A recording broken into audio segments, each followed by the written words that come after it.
Hello everyone. आज हम लोग फिजिक्स के इस क्लास को मैथमेटिक्स से स्टार्ट करते हैं, राइट।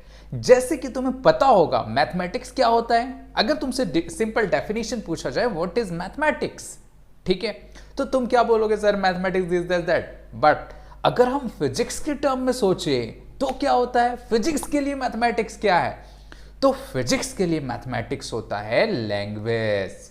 लैंग्वेज भाई साहब, लैंग्वेज होती है। मतलब जैसे तुमने कैलकुलेशन किया होगा या फिजिक्स में न्यूमेरिकल बनाया होगा, तुरंत क्या होता है?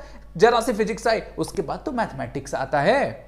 ठीक है, बात समझ में आ रहा है? मतलब मैथमेटिक्स सीखना हमारे लिए बहुत ज्यादा इंपॉर्टेंट होता है, राइट। तो हम ऐसा कह सकते हैं कि फिजिक्स क्या है, सॉरी मैथमेटिक्स क्या है? Language of physics.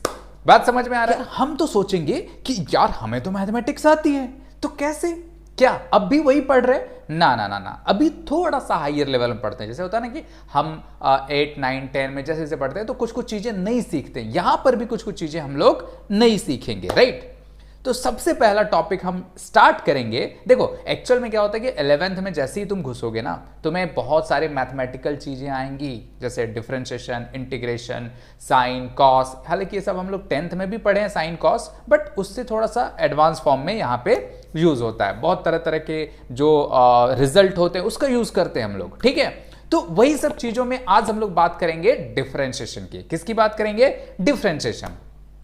अब तुम सोचेगा कि यार डिफरेंशिएशन क्या है ना। डिफरेंशिएशन नाम तो बड़ा मतलब भारी सा लग रहा है कि डिफरेंशिएशन, बट देखो ये बहुत सिंपल है, बहुत सिंपल है। जैसे तुमने क्या क्या पढ़ा है अभी?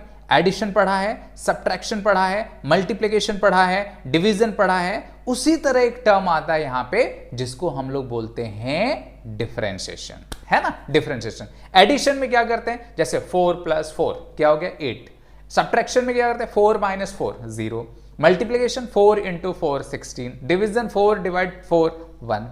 वैसे ही डिफरेंशिएशन का भी कुछ रूल होता है। जैसे मल्टीप्लिकेशन का रूल होता है, जैसे अगर तुम्हें मल्टीप्लाई करना 25 × 25 तो तुम एक रूल के हिसाब से मल्टीप्लाई करोगे। ऐसा नहीं कि कुछ भी लिख दो, है ना, ऐसा नहीं, एक रूल के हिसाब से मल्टीप्लाई करते हैं। वैसे ही डिफरेंशिएशन में भी क्या होता है? एक रूल होता है जिसे हम फॉलो करते हैं। अगर हमने उस रूल को फॉलो किया तो डिफरेंशिएशन आ जाएगा। अब बात आती जैसे कि देखो एक चीज और यहां हमें समझने की जरूरत होती है कि एडिशन। जैसे हम ऐसा बोले कि मेरे पास 4 रुपए थे, मैं गरीब आदमी हूं, मेरे पास 4 रुपए थे और 4 रुपए और दे दिया किसी ने, तो कितना हो जाएगा? तो तुम बोलोगे झट से 8 रुपए हो जाएंगे। अब देखो तुम्हारा दिमाग तुरंत कैलकुलेट किया कि अच्छा 4 4 यहां पे जोड़ना है 8। ये तुम्हारे लिए इजी है, लेकिन यही चीज अगर एक बच्चे को बोलो तो सर ऐड करना है कि सब्ट्रैक्ट करना है, बच्चे ऐसा पूछते हैं, राइट। उसी तरह हो सकता है कि अभी तुम्हें ऐसा लगे कि अरे यार यहां डिफरेंशिएशन करूं या इंटीग्रेशन करूं, पूछ लेते हैं या कर देते हैं ना कुछ भी, डिफरेंशिएशन इंटीग्रेशन, है ना। स्टार्टिंग में ऐसा लग सकता है बच्चों तुम्हें, बट जैसे जैसे तुम सीखते जाओगे तुम झट से बोल दो अच्छा ये वाला चीज है, यहां तो डिफरेंशिएशन करेंगे, अच्छा ये है यहां इंटीग्रेशन करेंगे। बात समझ में आ रहा है? तो हम लोग सबसे पहले समझेंगे कि डिफरेंशिएशन क्या है और कैसे यूज करना है। ये तुम्हें धीरे धीरे धीरे धीरे आ जाएगा। रेडी? चलो आओ सीखते हैं डिफरेंशिएशन क्या होता है ना। तो बेटा देखो सबसे पहले हम बात करते हैं डिफरेंशिएशन की, है ना। डिफरेंशिएशन का जो बेसिक मतलब होता है वो होता है चेंज, है ना। डिफरेंशिएशन जैसे एडिशन का कुछ बेसिक मतलब होता है, सब्ट्रैक्शन का, मल्टीप्लिकेशन का, वैसे ही डिफरेंशिएशन का बेसिक मतलब होता है चेंज। अगर कुछ चेंज हो रहा है तो दैट इज डिफरेंशिएशन। बात समझ में आ रहा है? चेंज ये इंक्रीज भी हो सकता है, डिक्रीज भी हो सकता है। जैसे कि अगर तुम मुझे अभी तक देख रहे हो तो 4 मिनट के आसपास हो गए हैं, राइट। तो 4 मिनट में पहले कुछ था, अभी कुछ हूं, लेकिन तुम्हें मैं वैसा ही दिख रहा हूंगा, राइट। मतलब मेरे फेस ना, मतलब कुछ चेंज नहीं हुआ होगा, लेकिन सोचो मैं 4 मिनट बूढ़ा हो चुका हूं। मैं 4 मिनट बूढ़ा हो चुका, मतलब मेरी एज 4 मिनट की बढ़ चुकी है, राइट। बात समझ में आ रहा है? मेरी एज 4 मिनट बढ़ चुकी है, मतलब चेंज। लेकिन ये चेंज इतना छोटा है कि हम उसे समझ नहीं सकते। जैसे सोच लो मेरे एक बाल ऐसे टूट गए, तो क्या मैं टकला हो जाऊंगा? नहीं ना, नहीं होऊंगा। लेकिन एक बाल मेरे कम हो जाएंगे। बात समझ में? एक सर के बाल मेरे कम हो गए, लेकिन मैं टकला नहीं हुआ। तो एक्चुअल में यहां पे क्या हो रहा है? चेंज हो रही है, लेकिन काफी काफी काफी काफी कम, जिसको हम लोग टेंडिंग्स टू जीरो, मतलब सर ठीक है कुछ भी चेंज नहीं हुआ ऐसा लगता है, राइट। तो डिफरेंशिएशन भी वैसे ही है, चेंज होगा लेकिन वो बहुत कम होगा, और उस चीज को कैलकुलेट करना ही हमारा क्या कहलाता है, डिफरेंशिएशन। बात समझ में आया? तो जब भी डिफरेंशिएशन की बात आए क्या समझेंगे, चेंज। डिफरेंशिएशन मतलब सिंपल चेंज। बात समझ में आया? चलो अब हम थोड़ा स्क्रीन पे चलते हैं, ठीक है। यहां पे मैं वहां पे नहीं दिखूंगा, वहां पे बस स्क्रीन दिखेगी और मैं तुम्हें लिख के दिखाऊंगा और बताऊंगा कि कैसे इसको करते हैं, कैसे इसको सॉल्व करते हैं, ठीक है, क्या क्या रूल्स होते हैं इसके, ठीक। बात समझ में आया? डिफरेंशिएशन मतलब चेंज। चलो आ जा,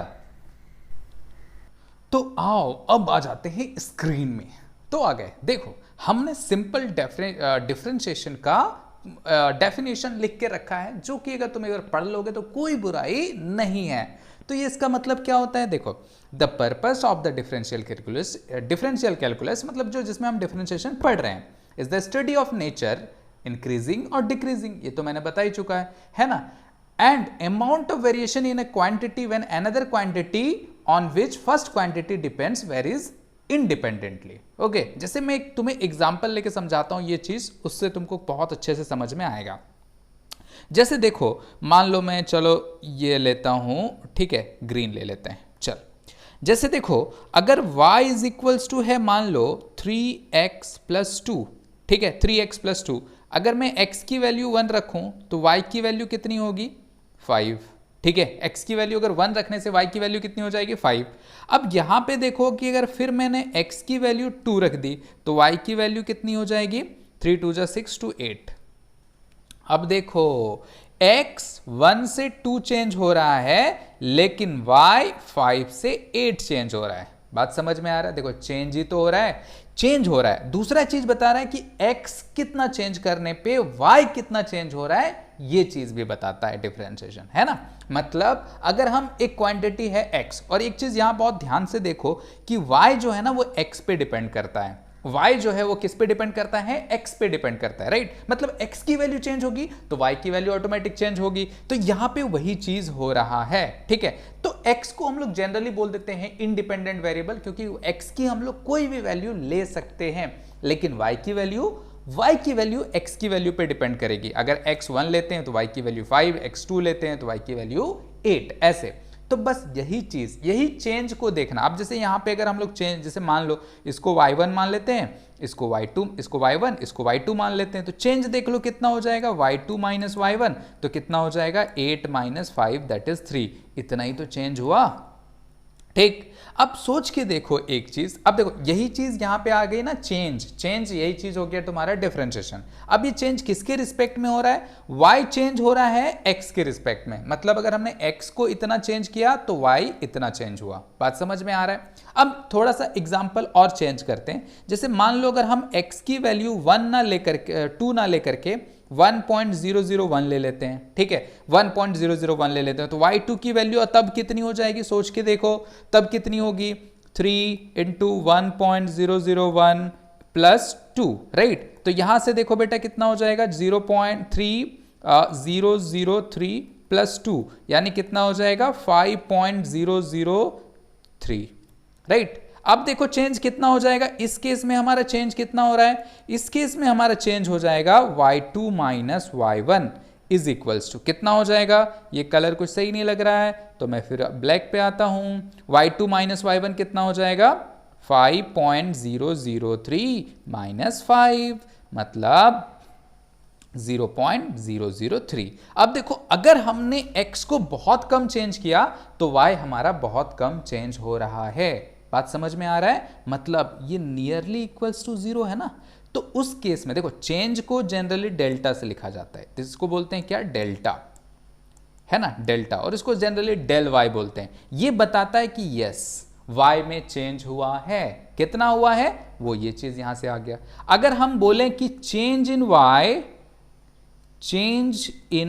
y विथ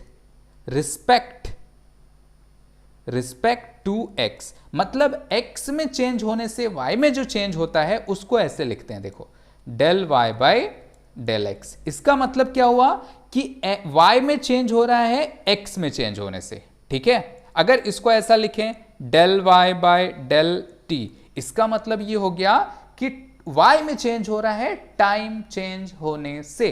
बात समझ में आ रहा है? y में चेंज हो रहा है टाइम चेंज होने से, यही चीज। लेकिन अगर चेंज बहुत जीरो हो, ठीक है, तो इसको ऐसे बुक में लिखते हैं, ठीक है, ऐसे बुक में लिखते हैं हम लोग। एक दूसरा पेज ले लेते हैं उसको। अभी हमने क्या लिखा? Del y by del x. बात समझ में आ रहा है? नॉर्मल एक जनरल फॉर्म ये है। तो अगर मान लो कि डेल एक्स का जो चेंज है वो टेंडिंग्स टू जीरो है, ठीक है, तो इसको बुक में ऐसे लिखते हैं, limit del x tends to zero. अगर तुमने लिमिट पढ़ा होगा तो तुम्हें ये पता होगा, है ना? तो यहां पे del y by del x है, ठीक। अब इसी चीज को लिख देते हैं हम लोग, अगर चेंज जीरो के आसपास हो तो उसको लिखते हैं d y by d x, d y by d x, इसको लिखते हैं ये। और जनरली डिफरेंशिएशन में यही चीज आता है। अगर तुमको बोलेगा डिफरेंशिएट, जैसे y है, ठीक है, 4x प्लस 3 ऐसे कुछ भी है, तो बोलेगा डिफरेंशिएट करो y को, तो तुम क्या लिखोगे? D y by d x. बात समझ में आ रहा है? किसके रिस्पेक्ट में किए? तो x के रिस्पेक्ट में किए। अगर बोल देगा t के रिस्पेक्ट में डिफरेंशिएट करो, तो क्या लिखोगे? D y by d t. ये वैसा ही है जैसे जैसे मान लो तुमको बोलेगा 4 और 3 दिया हुआ, बोलेगा प्लस करो, तुम क्या करोगे? 4 प्लस 3 ऐसे करोगे। अगर बोलेगा माइनस करो तो 4 माइनस 3 ऐसे करोगे। बोलोगे मल्टीप्लाई करो तो 4 इंटू 3 ऐसे करोगे। बात समझ में आया? कुछ सिंबल तो दे रहे हो, वही चीज ये है डी बाई डी टी। इसका ये कतई मतलब नहीं होती कि डी इंटू वाई, ना, ये इसका मतलब नहीं होता है। डी टी है, इसका यह मतलब नहीं होता है कि डी इंटू टी, ऐसा कुछ मतलब नहीं होता है। इसका मतलब बस उतना ही है कि ये डिफरेंशिएशन को शो कर रहा है। बात समझ में आ रहा है? ये किसको शो कर रहा है? डिफरेंशिएशन को। बात समझ में आया? सिंपल यही चीज होता है बेटा डिफरेंशिएशन, यही चीज होता है डिफरेंशिएशन। ऐसे इसकी थ्योरी तो बहुत लंबी है, बट हमें एक जो बेसिक आइडिया चाहिए फिजिक्स में उतना ही है, ठीक है। और अगर और थोड़ा सा और अगर हम थोड़ा सा और समझना चाहें तो जैसे स्लोप होता है ना, स्लोप, स्लोप समझते हो ना? स्लोप सिंपल ये वही चीज देता है। जैसे मान लो भाई देखो, अगर एक, चलो थोड़ा दूसरे तरीके से इसको देखते हैं, है ना? इसको पहले मैं मिटाता हूं, है ना? ये मेरा जो रबर है इतना छोटा आ रहा है, जैसे कितने पैसे दिए हूं मैंने इसके लिए। जैसे देखो, मान लो कि मैंने एक कोऑर्डिनेट सिस्टम ड्रॉ किया, है ना? कोऑर्डिनेट सिस्टम ड्रॉ किया। ओहो हो, इसको हटाओ। एक अच्छा कोऑर्डिनेट सिस्टम बनाते हैं दूसरे कलर से। तो कलर कौन सा ले लूं? चलो ये ले लेता हूं। एक प्यारा सा कोऑर्डिनेट सिस्टम मैंने बनाया, टपाक टपाक। ये हो गया तुम्हारा x, ये हो गया y। अब यहां पे एक लाइन खींचते हैं। चलो आ जाओ, एक लाइन खींचते हैं भाई रेड कलर से, ये, ठीक है। तो ये एंगल तो तुम्हें पता होगा, मान लो थीटा। अब यहां पे देखो बेटा ये चीज है ना, यहां पे x, यहां पे देखो x की और y की कुछ वैल्यूज होंगी ना इन सारे पॉइंट्स पे, x की, y की, z की। तो मान लेते हैं ये तुम्हारा डेल y है। जैसे यहाँ पे एक y की वैल्यू हो गई, यहाँ पे हो गई। सिमिलरली यहाँ और यहाँ का जो चेंज है इसको क्या बोलेंगे? Del y। तो अगर हम टेन थीटा निकालें, टेन थीटा, तो इसको क्या लिखेंगे? Del y by del x। देखो क्या ये यही चीज आ रहा है? Del y by del x. अगर बहुत चेंज बहुत छोटा हो तो इसको इसी को लिख सकते हैं ना, d y by d x. क्या यही डिफरेंशिएशन हो गया? इसका मतलब, और ये तुम्हें पता होगा कि ये हमें क्या बताता है? स्लोप। ये हमें क्या बताता है? स्लोप। ये जो लाइन हो गई ये क्या बताता है? स्लोप। तो ये क्या हो जाएगा? स्लोप। मतलब डिफरेंशिएशन का अगर हम ज्योमेट्रिकल मीनिंग देखें तो उसका मतलब होता है स्लोप। उसका मतलब क्या होता है? स्लोप। बात समझ में आ रही होगी शायद तुम्हें, है ना? तो देखो, जब भी डिफरेंशिएशन का मतलब हुआ, एक क्वांटिटी चेंज होगा दूसरे क्वांटिटी के रिस्पेक्ट में, एक क्वांटिटी चेंज होगी दूसरे क्वांटिटी के रिस्पेक्ट में। बात समझ में आया? ठीक है। अब इसके देखो, इसको प्रूफ करने का अलग अलग फॉर्मूलेज हैं, बट उन सब चीजों में हम लोग नहीं जाएंगे, उन सब चीजों में हम लोग नहीं जाएंगे। तो हम लोग कहां जाएंगे? हम लोग जाएंगे सिंपल डायरेक्ट फॉर्मूले में। कहां पे जाएंगे? डायरेक्ट फॉर्मूले में, या डायरेक्ट जो डेरिवेशन है उस पे जाएंगे। ठीक है, डायरेक्ट जो डेरिवेशन है उस पे जाएंगे। तो आओ हम लोग बात करते हैं फॉर्मूले की। ठीक है, तो उसके लिए एक नया पेज लेना पड़ता है। ठीक है, अब ठीक है, एक नया पेज लेना पड़ता है। तो इंपॉर्टेंट फॉर्मूला हम लोग लिखेंगे, है ना? इंपॉर्टेंट फॉर्मूला, ठीक है, इंपॉर्टेंट फॉर्मूला।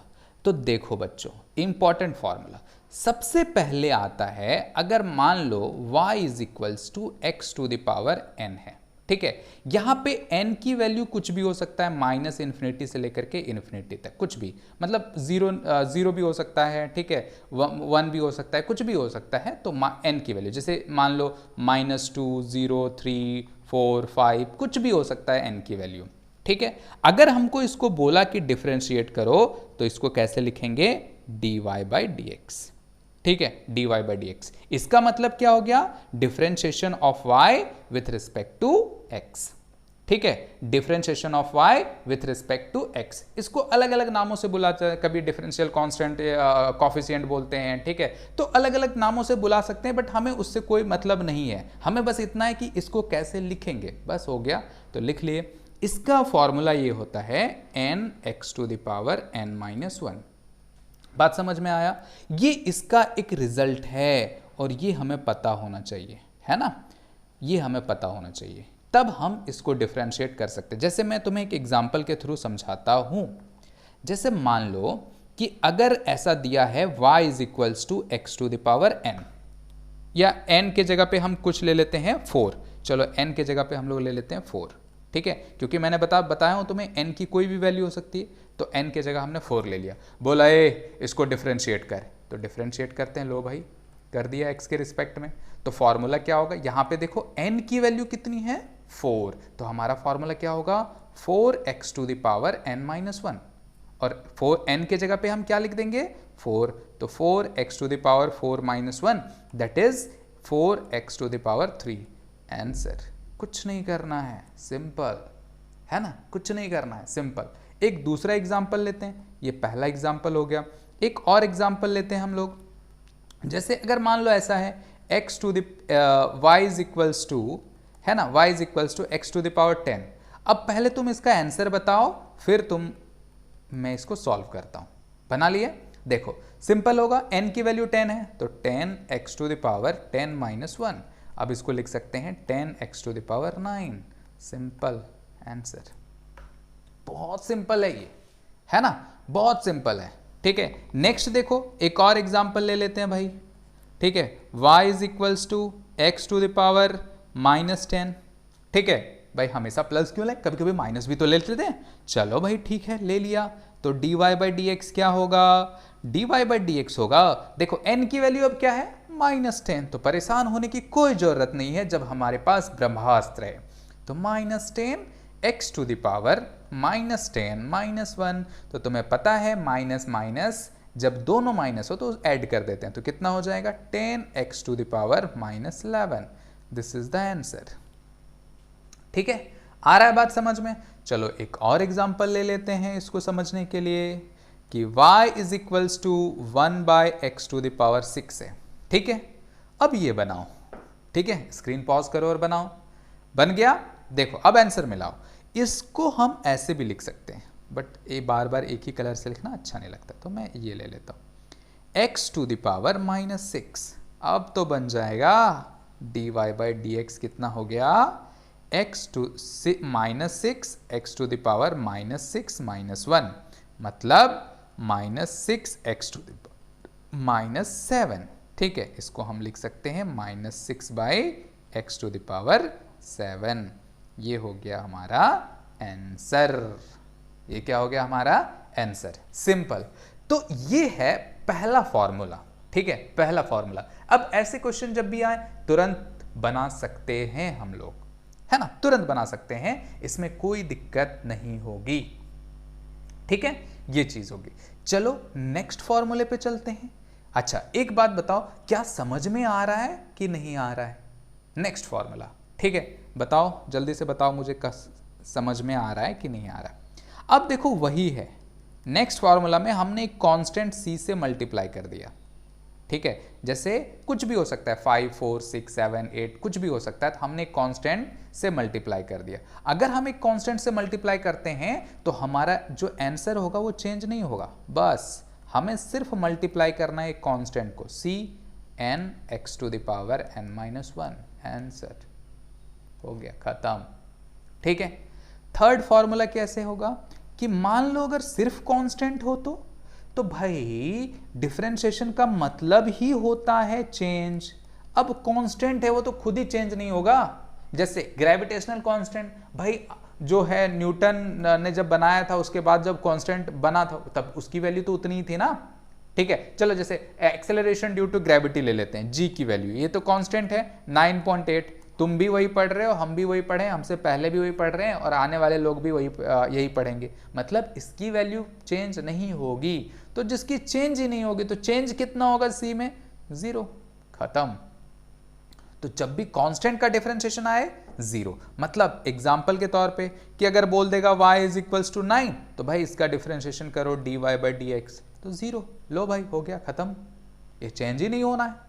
ठीक है, चेंज ही नहीं होना है तो बस सिंपल, खत्म। नेक्स्ट आते हैं 4 नंबर पे। ठीक है, जैसे y इज इक्वल्स टू क्या है? Sine x. साइन एक्स, ठीक है। अब बोला भाई इसको डिफरेंशिएट करो। लो भाई कर देते हैं डिफरेंशिएट। तो साइन का होता है कॉस एक्स। सिंपल, खत्म। ठीक है, सिंपल। साइन का डिफरेंशिएशन कॉस एक्स, साइन का डिफरेंशिएशन कॉस एक्स। बात समझ में आया? अब इसी का वेरिएशन देखते हैं, है ना। जैसे 4 का ए देखते हैं। अगर मान लो साइन 2x है तब कैसे करेंगे? ठीक है, तब कैसे करेंगे देखो। सबसे पहले तो हमें यह समझना पड़ेगा कि साइन का डिफरेंशिएशन कॉस होता है, तो कॉस कर दो। कॉस एंगल जो भी है उसे लिख दो 2x। एक्चुअल में हम जब डिफरेंशिएशन करते हैं ना तो सारे फंक्शन का डिफरेंशिएशन करना पड़ता है। जैसे साइन हो गया तो साइन फंक्शन हो गया, ट्रिगोनोमेट्रिक फंक्शन हो गया, x हो गया तो अलजेब्रिक फंक्शन हो गया। तो यहाँ पे देखो x का अगर हम डिफरेंशिएशन करते हैं ना तो उसकी वैल्यू 1 आती है। जैसे मान लो x का करोगे differentiation, y is equals to x है। ठीक है, तो अगर हम x को डिफरेंशिएट करते हैं तो इसका पावर कितना है? 1। तो dy बाई डी एक्स करके देखो कितना होगा? 1 x to the power 1 minus 1 यानी x टू द पावर 0 मतलब 1। तो यानी अगर हम x का डिफरेंशिएशन करते हैं तो 1 आता है। तो यहां पर भी डिफरेंशिएशन हुआ लेकिन उसकी वैल्यू कितनी हो गई? 1। ठीक है, बात समझ में आ रहा है? कोई दिक्कत इस पे नहीं होना चाहिए। ठीक है, अब यहां पे देखो, अब हमने cos x को तो कर दिया डिफरेंशिएशन, चलो भाई बहुत बढ़िया, cos x को कर दिया, लेकिन ये जो 2x है उसे भी तो करना पड़ेगा। तो क्या करेंगे? cos x यहां पे लिख लेते हैं d by d x into 2x। ध्यान देना कि जो ये एंगल है उसे भी हमें डिफरेंशिएशन करना पड़ेगा या उसको भी डिफरेंशिएट करना पड़ेगा। तो cos 2x, अब 2x का तुम यहां से निकाल सकते हो तो 2x का कितना हो जाएगा? 2। तो इसको लिख सकते हैं 2 cos 2x। 2 cos 2x, simple. बात समझ में आया? नेक्स्ट बी में चलो इसी का एक और एग्जांपल लेते हैं, है ना, कि y इज इक्वल्स टू दिया हुआ है साइन 3x। तो कितना होगा dy बाई डी एक्स? कितना होगा बताओ? सिंपल, ये भी बहुत आसान है। साइन का क्या होता है? cos 3x। अब किसका डिफरेंशिएशन बन जाएगा? 3x का। तो 3x का डिफरेंशिएशन कितना हो जाएगा? 3। तो 3 cos 3x आंसर। थोड़ा सा और इसका टाइप देख लेते हैं भाई, चलो साइन x स्क्वायर। ठीक है, तो dy बाई डी एक्स क्या होगा? तो ठीक है ना, साइन का कितना हो जाएगा? cos x स्क्वायर रहने देंगे, फिर किसका डिफरेंशिएशन कर देंगे? x स्क्वायर का। तो x स्क्वायर का डिफरेंशिएशन कर देंगे तो कितना हो जाएगा? देखो cos x स्क्वायर, और x स्क्वायर का डिफरेंशिएशन तुम कर सकते हो, ये होगा 2x। तो हम कितना लिखेंगे? 2x cos x square answer. Simple, बात समझ में आया? ठीक है, तो ऐसे हम इसको डिफरेंशिएट करेंगे। चलो नेक्स्ट फॉर्मूले पे आते हैं। नेक्स्ट फॉर्मूला है हमारा y is equals to cos x हो तो क्या करना है? तो कुछ नहीं भाई, dy बाई डी एक्स तुम्हारा हो जाएगा minus sine x. Minus sine x, ये हो गया फॉर्मूला। एक माइनस एक्स्ट्रा आ जाएगा इसमें, समझ में आया? माइनस, ये रिजल्ट है जो हमें याद रखना है और जब जरूरत पड़े तो यूज करना है। अब यहाँ पे देखो, यहाँ पे देखते हैं कि हम लोग कैसे इसको बनाएंगे। ठीक है, चलो एक एग्जाम्पल लेते हैं।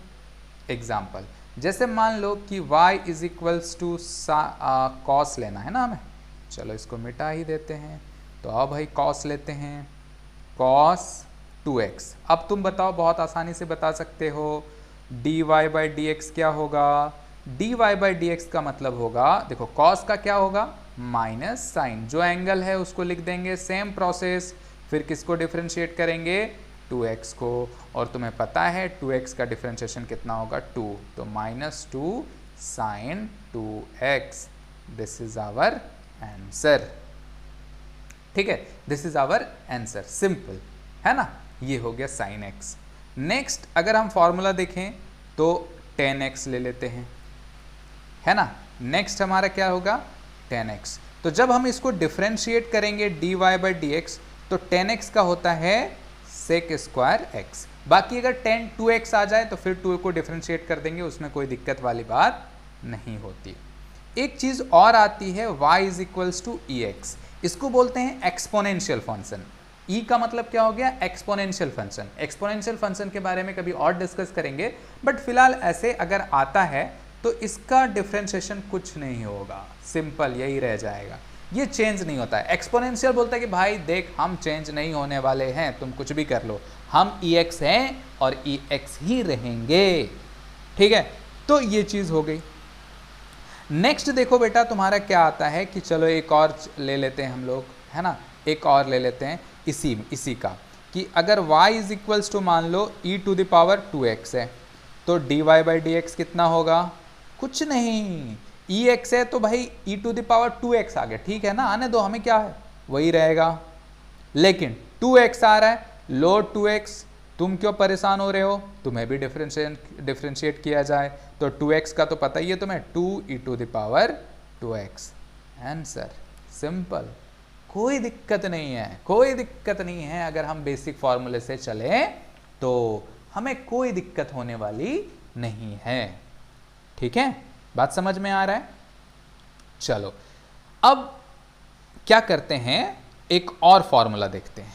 ठीक है, एक और फॉर्मूला देखते हैं। चलो नेक्स्ट फॉर्मूला हमारा है y is equals to log x। Log भी एक फंक्शन होता है, जैसे एक्सपोनेंशियल फंक्शन होता है उसी तरह लॉगरिथम फंक्शन होता है। ठीक है, तो इसको भी कभी बाद में समझेंगे कि लॉग होता क्या है, बट अगर ये आ जाए और डिफरेंशिएट करना पड़े तो लॉग x का डिफरेंशिएशन 1/x होता है।